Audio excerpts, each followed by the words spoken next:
We chant the four great Bodhisattva vows.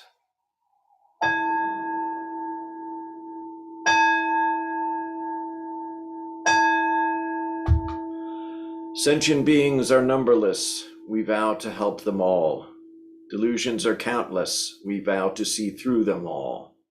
Opportunities to awaken are infinite. We vow to embrace them all. The Buddha way is endless. We vow to embody it.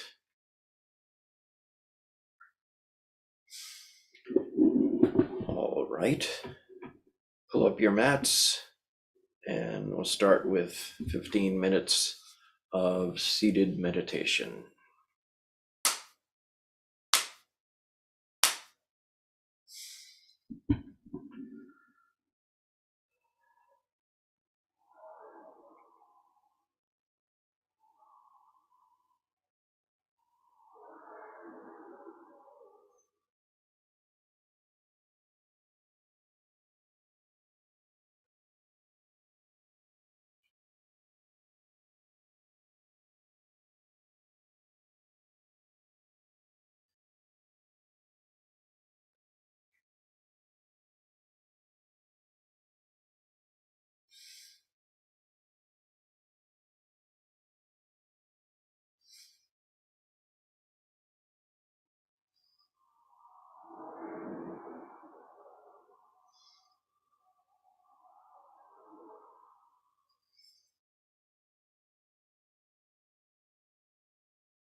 We chant the Gatha on opening the sutras. This Dharma, incomparably profound and minutely subtle, is rarely encountered, even in hundreds of thousands of millions of ages. Now we see it, hear it, hold, and maintain it. May we completely realize the true mind of all Buddhas.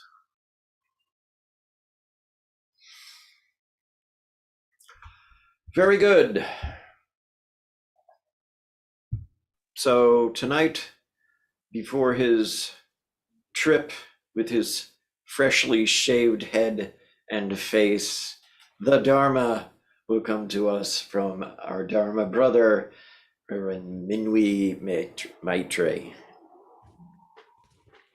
Thank you, guys, and thank you all for being here tonight. I'm really excited about the opportunity to give a Dharma talk when it's not 5 o'clock in the morning, because in the future, that's what time it's going to be when I'm giving my Dharma talks. So at least tonight, I'm well awake, even after our last 15 minutes of meditation. I decided, actually, I struggled a bit for the past week after I volunteered to teach. What am I going to talk about? What do I really, what's a topic that I want to share with everyone? And I had a couple of ideas, but it occurred to me that this is Women's History Month. And there are some really important women in the history of Buddhism. And I wanted to talk about a few of them, and to talk about what role they've had both in Zen as well as in Buddhism as a whole, and in the minds of the great thinkers. And so I'm going to start this off a little bit with a couple of quotes from Bodhidharma, because I decided, we're a Zen group, we're going to talk about some Zen masters. I really thought for a long time, I said, I'll talk about Visakha. She was the Buddha, the Sakyamuni Buddha's greatest female chief patron. And what a great story there is about her, and lots of great stories from the Pali Canon about her. But I decided I wanted to talk a little bit about some Zen masters, early Chan masters, and how they helped create this practice that we have today that we call Zen. And I want to preface this just a little bit by telling you a quick story of modern misogyny inside Buddhism. So, it's been 3 or 4 months or so, but after my wife and I moved to Texas, we started visiting some of the local Buddhist temples around here. We were looking for a temple to kind of call our own, to go and practice, build a community with, close to home. My wife is Vietnamese, and so she is culturally Buddhist. But until about a year ago or so, she wasn't actively engaged in Buddhism, the study of it, I mean. So we started going around visiting some of the temples. We went to one of the temples that was actually the closest temple to our house. And there was a Dharma discussion going on one Sunday when we were there. And as it usually is at some of these temples we visited, it was all in Vietnamese, so I didn't understand what was going on.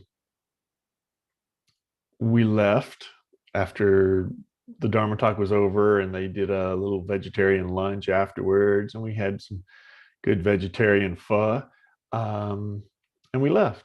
And a few days later, I asked my wife, I said, so are we going to go back? And she says, no. And I said, oh, okay. It seemed like a nice temple. The people were nice. She says, they don't teach the Dharma. And I said, so what happened?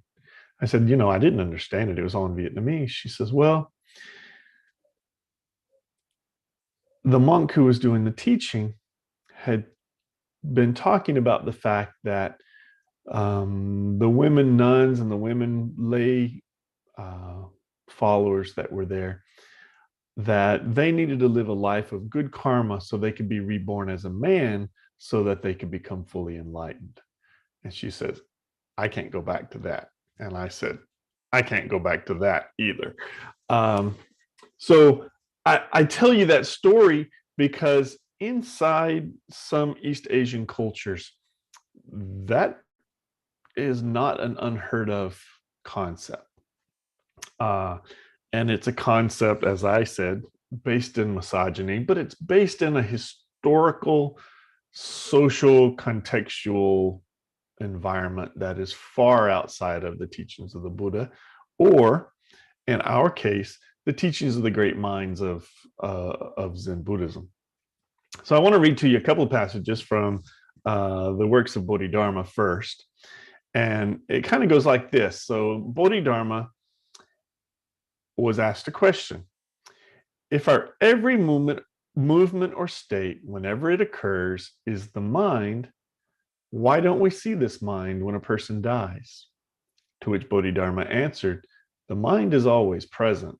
You just don't see it. But if the mind is present, why don't I see it? And Bodhidharma asks, do you ever dream? Of course. When you dream, is that you? Yes, it's me. And is what you're doing and saying different from you?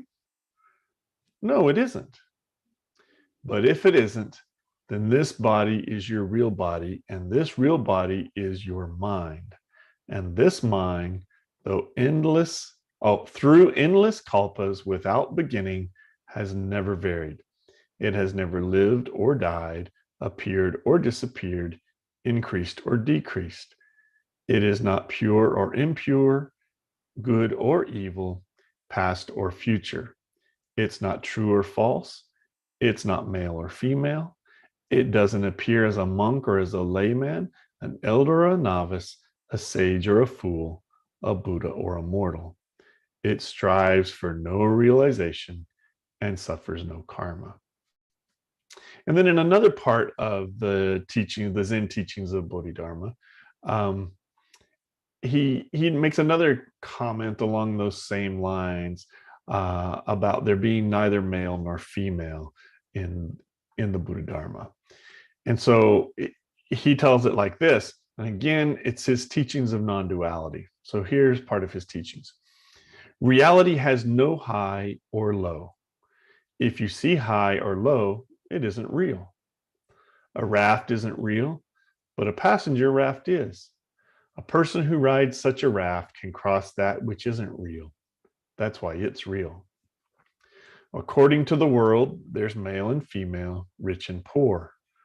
According to the way, there's no male or female, no rich or poor. When the goddess realized the way, she didn't change her sex. When the stable boy awakened to the truth, he didn't change his status. Free of sex and status, they shared the same basic appearance.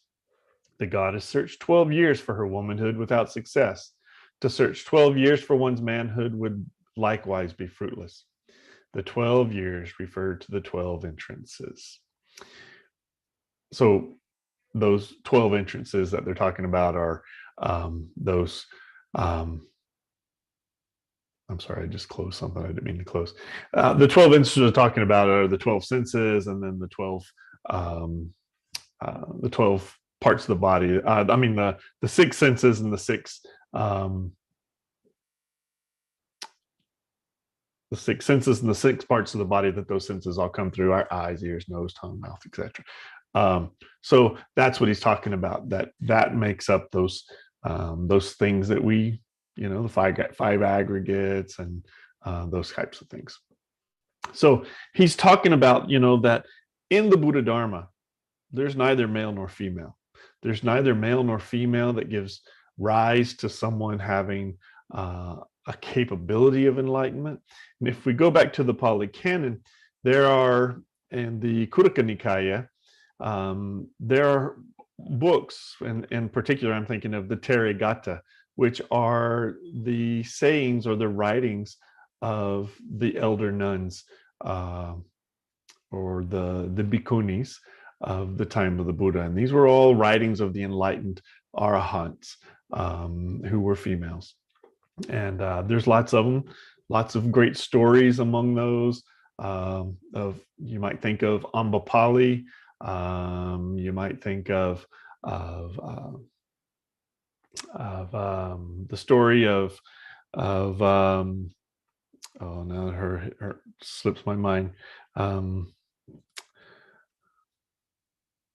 Little skinny Kisa, and the woman who died, and I mean whose children died, and the Buddha sent her out looking for mustard seed from a family who had never died, who had never had anyone in their house die.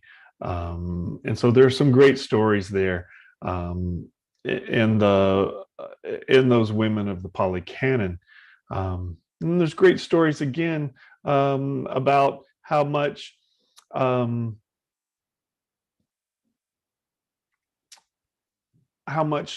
Ananda had convinced and argued with the Buddha until he was capable of convincing the Buddha to allow women to be ordained and to go forth. And so there's some great stories there. But I wanted to talk a little bit tonight before I shut down for our next meditation session. I wanted to talk a little bit about some of these great Zen Master women, and I need to pull up my notes here. If you'll bear with me just a second. I didn't mean to close my notes down, and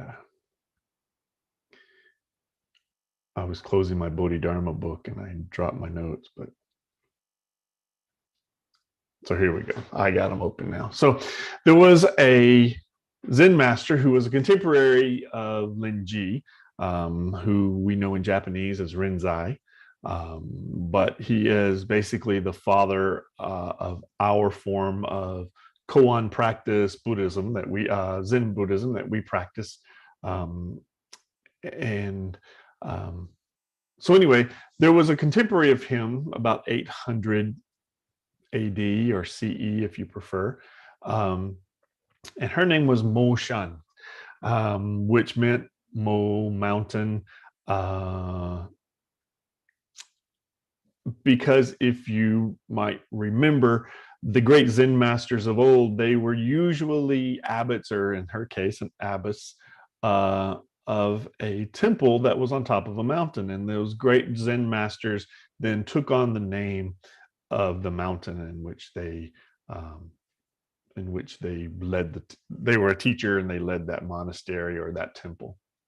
So Mo Shan Liaoran was from about 800 CE, and she was a contemporary of Linji. And one day there was a student of Linji who came to her temple. And so the student of Linji, his name was Guangxi Xian. And he had first studied with Linji, but after a while, he felt like he had learned what he could from Linji, and he, like many monks during early Chan or Zen traditions, he left and he went to practice with another master to see if he could, broaden his understanding of the Dharma. And so he said this. He says, "I received half a ladle at Father Linji's place and half a ladle at Mother Mo Shan's place. Since I took that drink, I've never been thirsty." And so here was one of the students of Linji who had these great things to say about Mo Shan. And so there's a story here that that after he had left Linji's temple, this Guangxi Xian arrived at Mount Mo, and he said when he arrived, he says, "If there's someone here who's worthy, I'll stay. If not, I'll overturn the meditation platform." And then he entered the hall. Well, Mo Shan had heard that this guy had showed up, probably a little cocky. And so she sent her attendant out to go and meet him. And so the attendant goes to the visitor and says, "Your Reverence, are you here sightseeing or have you come seeking the Buddha Dharma?" To which Guangxi Xian said, I seek the Dharma. So Moshan sat up on the Dharma seat in the audience room, and Xian entered in for an interview. And Moshan said to him, Your Reverence, where have you come from today? And he said, From the intersection of the main road. Well, why don't you remove your sun hat? Guangxi didn't answer for quite a while. And later, he finally removed his hat and said, What about Mount Mo? Again, Mount Mo was the name that they called this female monk, Mo Shan. And Mo Shan said, The peak isn't revealed. Guangxi said, Who is the master of Mount Mo? Mo Shan said, Without form of man or woman. Guangxi shouted, Why can't it transform itself? Mo Shan said, It's not a god or a demon, so how could it be something else? Guangxi then submitted to become Mo Shan's student, and he worked there at that temple as the head gardener for 3 more years. I think that was an interesting story, that here came a guy from Linji's temple. He thought he knew a lot, and he shows up at Mo Shan and he realized, wow, she's way more in tune with her mind than I am.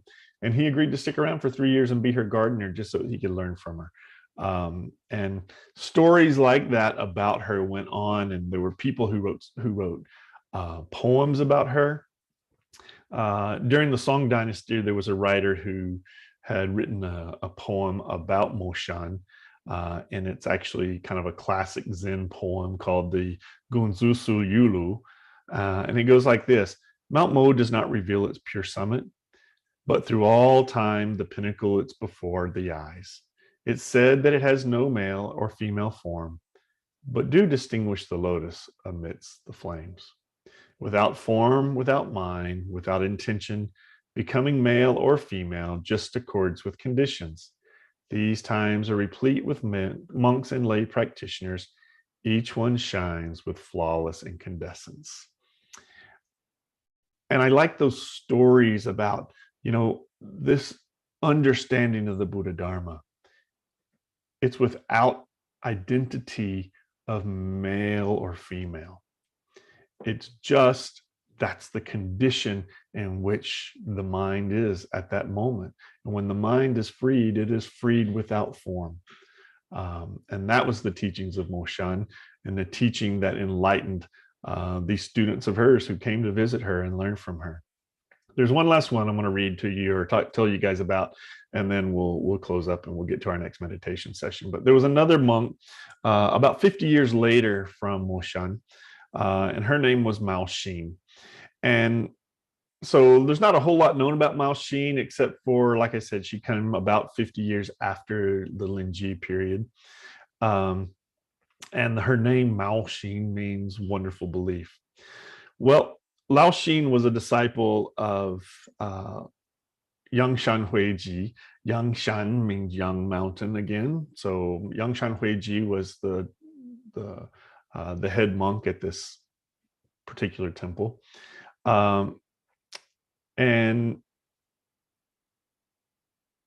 Yangshan held Mao Xin in such high regard that he made her the Minister of Secular Affairs, they called it, at the monastery, which basically meant she was in charge of everything that was not the Dharma, right? So people came to visit, she housed them, she made sure there was food to eat, she made sure that things got paid for, that there was always incense that was bought, all those types of things. She was responsible for the administration of the temple, so to speak. So she was held in very high regard by Yangshan, this master Yangshan. So one time, so Mao Xin is so famous that even Dogen had written about her in his great book Shobogenzo. And so here's what Dogen had to write about her. So, and this of course was 350 years after she existed, but Dogen had learned these stories when he had gone back to China to study. So Dogen wrote this in the Shobogenzo. He said, once in the late afternoon, 17 monks traveling together from Shu came to Yangshan's monastery to seek an audience with the teacher. Mao Xin greeted them and gave them a place to stay for the night because it was her job as the Minister of Secular Affairs. They were to see Yangshan in the morning. That evening, the monks discussed how they would challenge Yangshan to test his understanding. One suggested the well-known koan, sometimes called "Not the Wind, Not the Flag." Some of you may remember this koan yourself. That's the 29th koan, the Mumokan. This koan is about a teaching of Hui Neng, the sixth Zen patriarch. And this koan goes like this. Two monks were arguing about a flag. One said the flag is moving. The other said the wind is moving. Hui Neng happened to be passing by, and he told them, not the wind, not the flag. Mind is moving. As the monks debated the koan, these 17 monks who had come to visit Yangshan, as they debated the koan, Mao Xin was listening from another room. How lamentable, you 17 blind donkeys, she said. How many straw sandals have you wasted? The Buddha Dharma has not yet appeared even in your dreams. When the monks were told that what Mao Xin had said, they went to her, bowed, and inquired about the Dharma. Mao Xin then said, step forward. As the 17 monks were walking toward her, Mao Xin said, it's not the wind moving. It's not the flag moving. It's not the mind moving. All the monks realized enlightenment.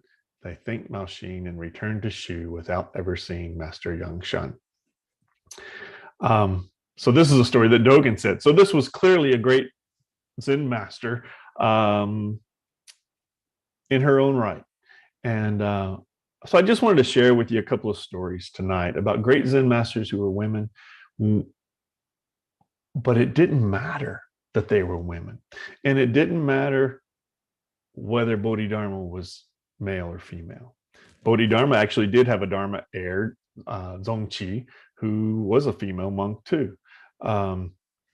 And so, you know, there are many great stories in Zen about great female monks and Zen masters.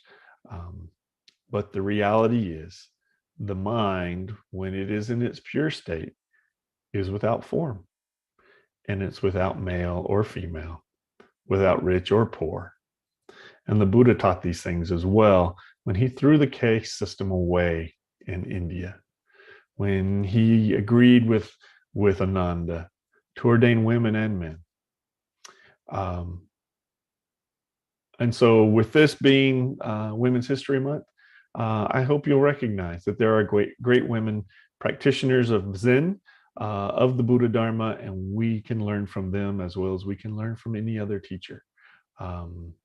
Don't be led into the mistakes of some of these East Asian temples that my wife and I stumbled across that teach things that are far outside the Buddha Dharma. The Buddha Dharma is pure, and it is pure mind. So thank you all.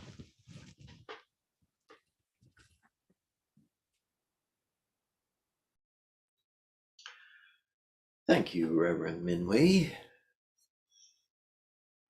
So we'll go back and have the aforementioned 15-minute period of seated meditation.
We'll chant the Heart Sutra.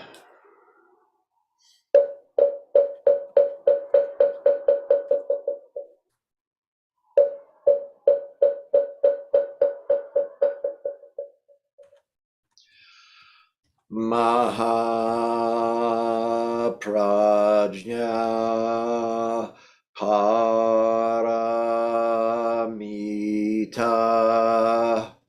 Hridaya Sutra Avalokiteshvara Bodhisattva when practicing deeply the prajna paramita perceives that all five skandhas are empty and is saved from all suffering and distress. Shariputra, form does not differ from emptiness. Emptiness does not differ from form. That which is form is emptiness. That which is emptiness, form. The same is true of feelings, perceptions, impulses, consciousness. Shariputra, all dharmas are marked with emptiness. They do not appear or disappear, are not tainted or pure, do not increase or decrease. Therefore, in emptiness, no form, no feelings, perceptions, impulses, consciousness, no eyes, no ears, no nose, no tongue, no body, no mind, no color, no sound, no smell, no taste, no touch, no object of mind, no realm of eyes, and so forth, until no realm of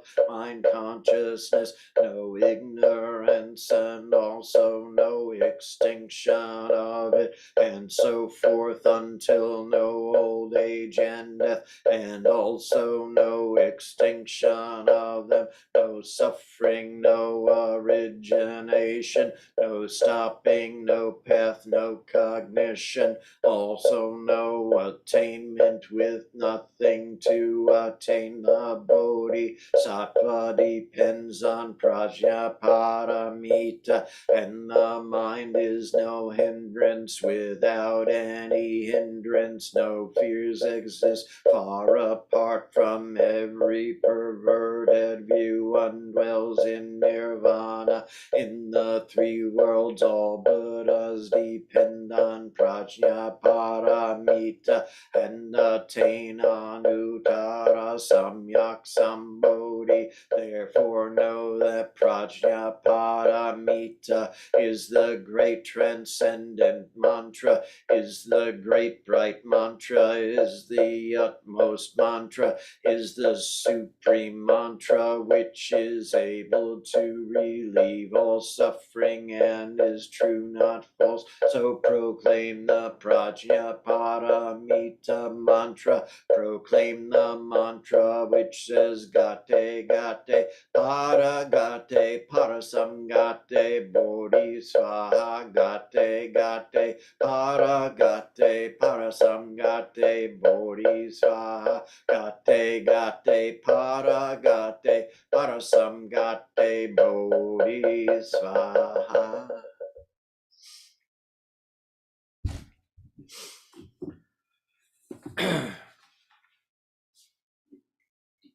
So, once again, this week, we should dedicate our merit to ourselves and all beings, and certain ones in particular that you guys will be able to mention as we go along.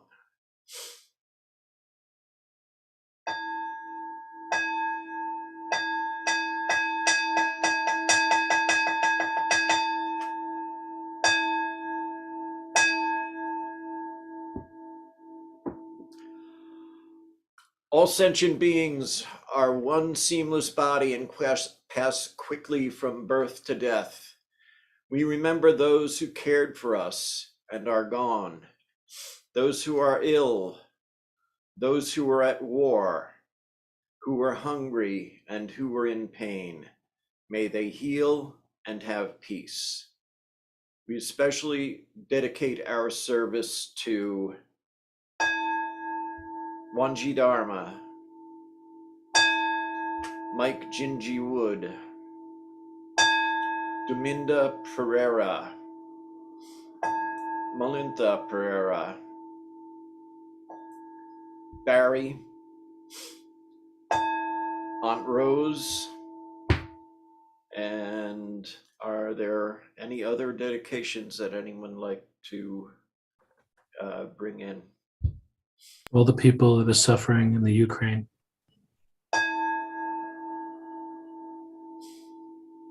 Anyone else? And to my wife, Mylan, who's still recovering from surgery.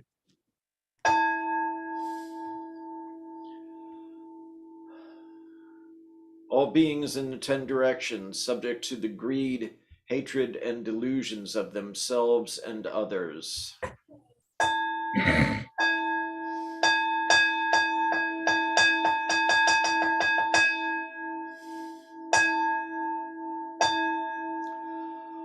All Buddhas throughout space and time, all honored ones, Bodhisattva, Mahasattvas, wisdom beyond wisdom, Mahaprajna Paramita.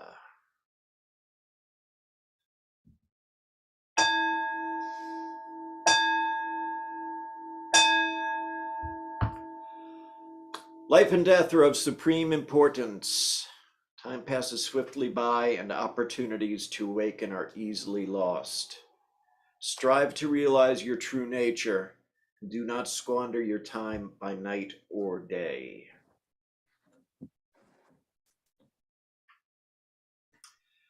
And thank you for joining us, everyone. Deep bows to you all.